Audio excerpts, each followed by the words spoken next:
योगेश दादा किमान 60,000च्या मताधिकाऱ्यांनी उभा राहिला, किमान 60,000. कालच्या लोकसभेला झालं, आमच्या मुस्लिम बांधवांनी निर्णय घेतला होता मोदी हटाव, त्यामुळे 3% मतदान नाही केलं. आमच्या बौद्ध बांधवांचा विषय होता संविधान बचाव, त्यामुळे त्यांनी मतदान केलं नाही. काही कुणबी बांधवांनी एकदा कितीला संधी द्यावी आपल्या समाज बांधवाला, म्हणून त्यांनी देखील मतदान केलं नव्हतं.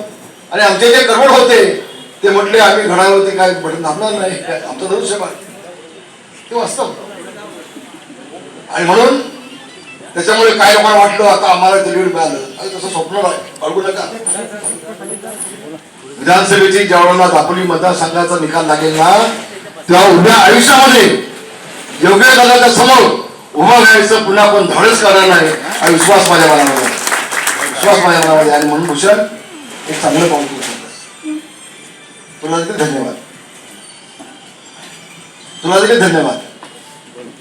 आता आमची सगळी मंडळी मुलं सगळे खुश झाले असतील, खेळचे सगळे खुश झाले असतील. आता